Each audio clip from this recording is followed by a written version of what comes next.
Do you remember when you were 17 years old? Remember when you were at the end of your high school career, sitting in those cramped little desks, listening to your teachers drone on and on? Did you have any idea that a bridge existed between you and that classroom and the rest of your life? Did you have any idea that you could actually build that bridge? I didn't either. In fact, when I was 17, I was pulled out of high school and sent to a convent in the middle of my senior year. Sounds rather medieval, doesn't it?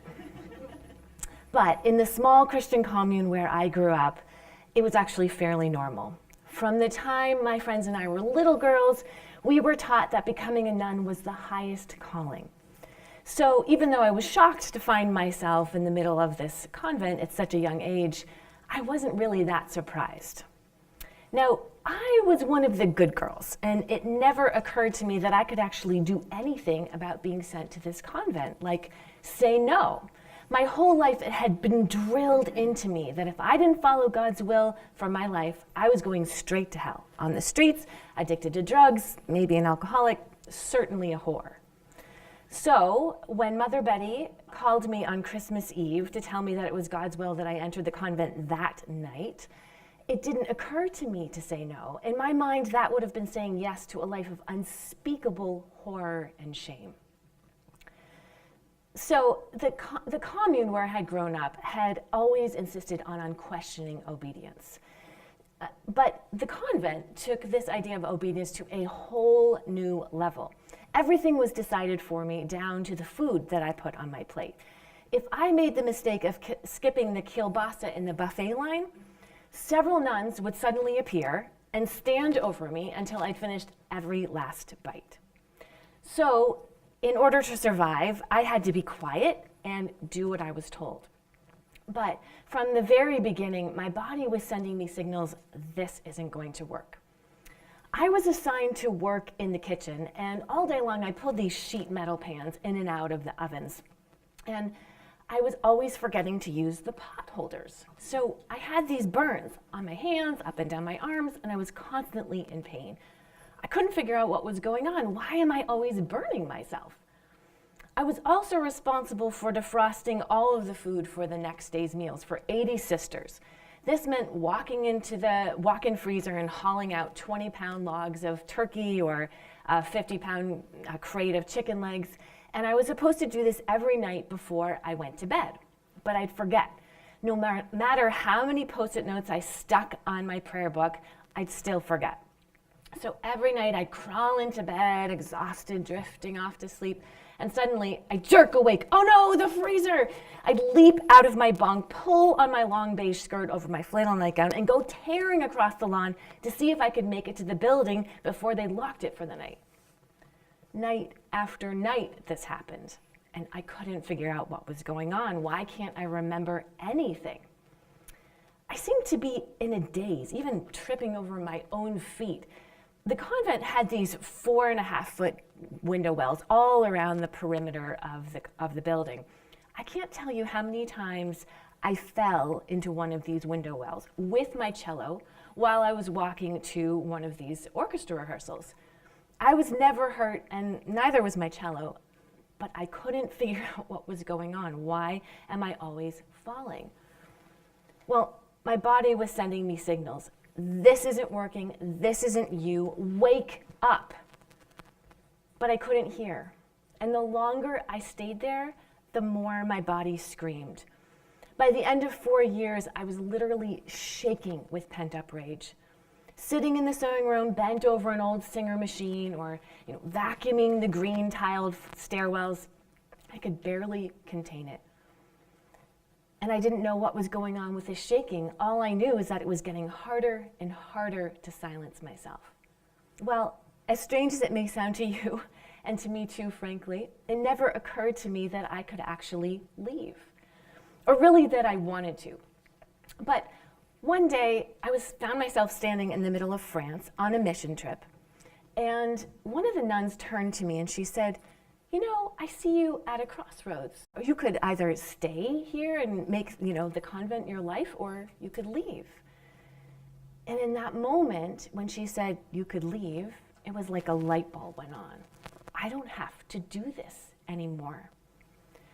So I went back home and I found the courage to leave everything behind. The convent, the commune, my family, my friends, everything I'd ever known, and risk walking straight into hell. But I had to find out if it was possible to create a life that didn't require that I silence myself.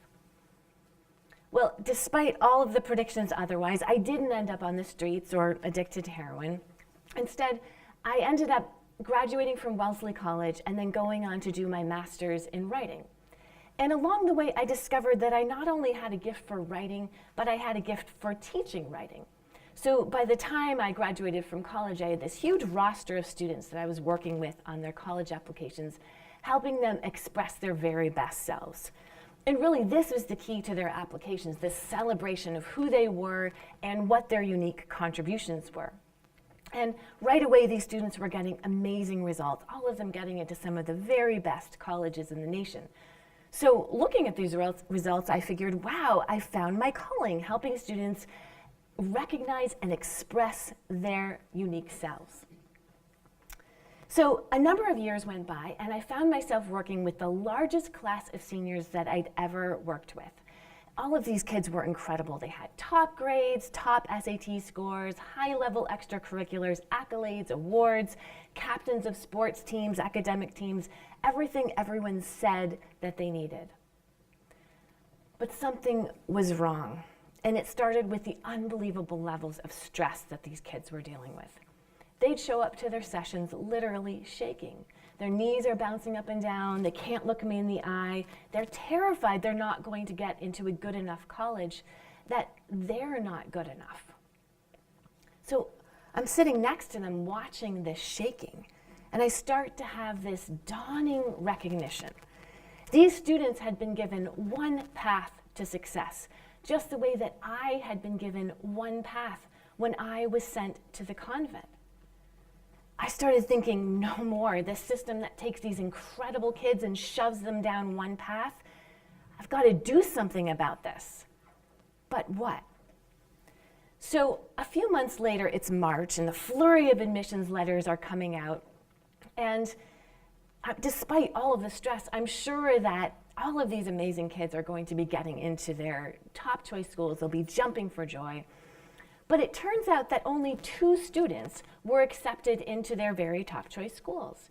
Everybody else got into a good school, but when it came to their very top choice schools, almost everyone was sent to the wait list, which meant they were in limbo, neither accepted nor rejected, just waiting for a spot to open up.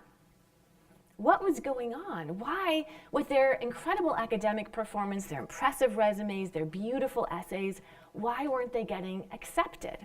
What was going on with this waitlist status? And what was the point of all this stress if it didn't even work? Well, I started to look very closely at these students, and particularly the students who had gotten into their top choice schools. What did they do differently? And that's when I began to see that these students had all created something of their own, something that really lit them up and changed their communities for the better. Suddenly, it was so clear to me why these other students had all been waitlisted.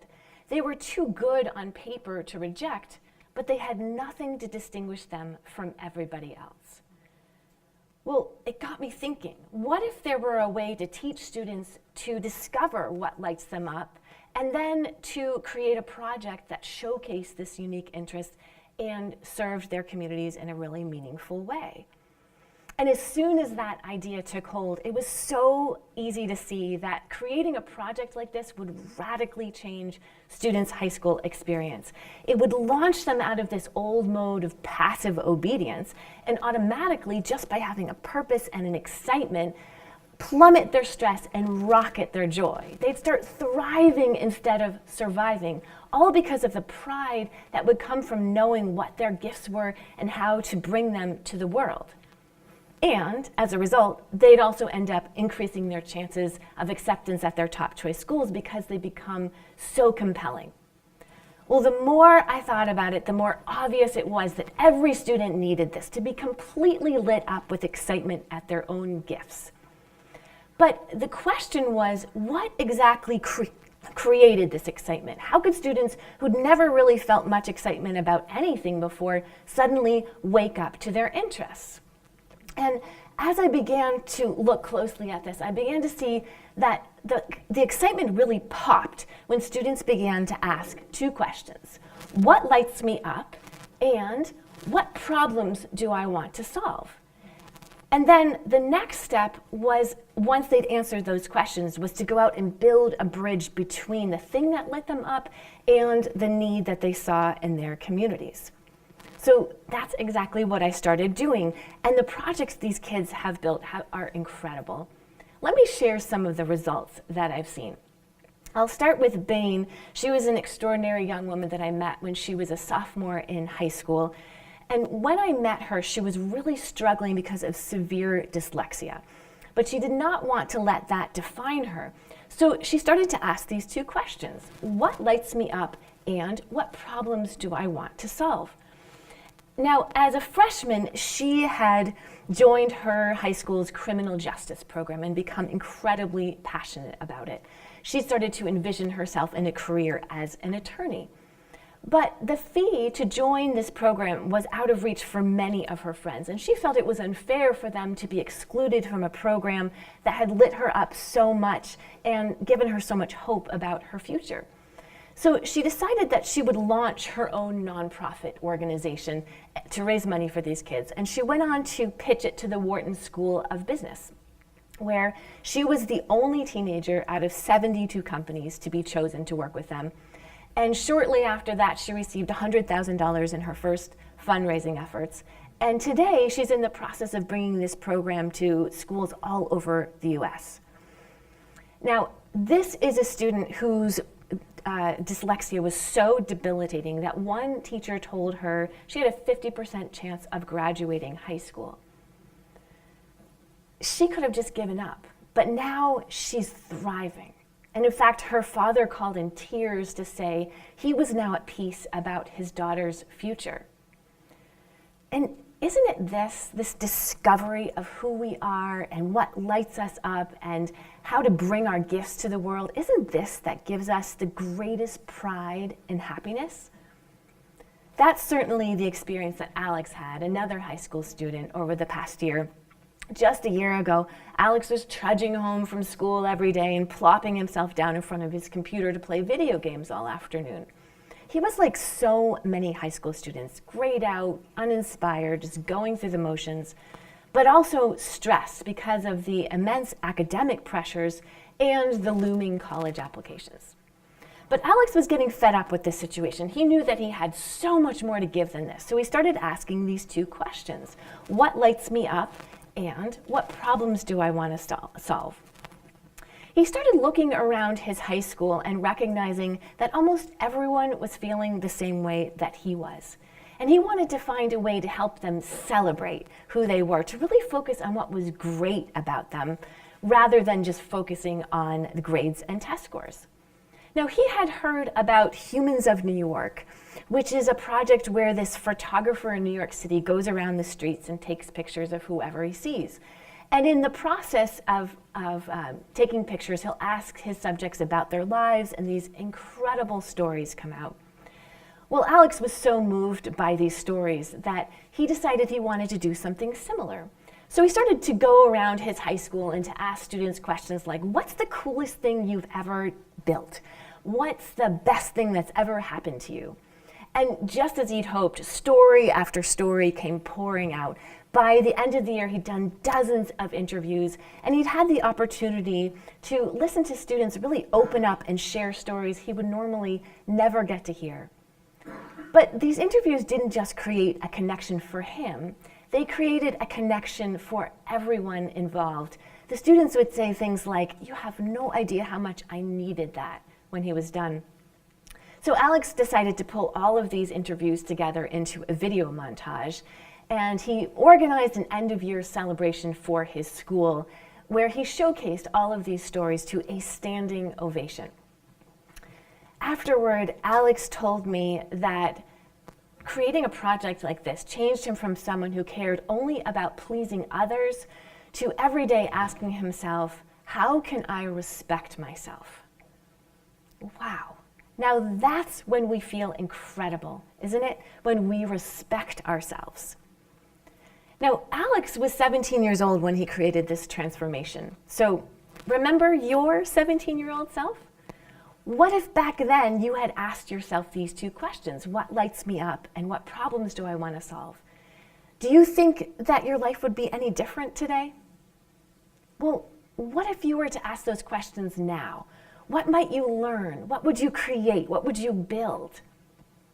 And this, asking these kinds of questions and helping students build their bridges, this has become my life's work, to help students find their light so they can step out of those old, tight, constricted places, stop the shaking, and gift themselves the freedom to become their very best selves. And you know, this can feel frightening, but it's so worth it. I know because I did it. I walked away from everything that told me to obey, that told me to be quiet, that told me I had nothing to give. And it was frightening, like walking straight into hell. But when that light bulb went on and I realized there was another path, it didn't just illuminate the way for me. It shone a light on how every one of us can create our own path. Because I believe that everyone, every student, every individual, every one of us has something extraordinary to offer the world. And in this incredible innovation era, we need to rebel. We need to teach our kids to rebel against anything that would have us believe otherwise. So together, let's rise up from our cramped desks and break out of the old, outdated pathways of obedience so we can transform ourselves and our communities with our incredible gifts.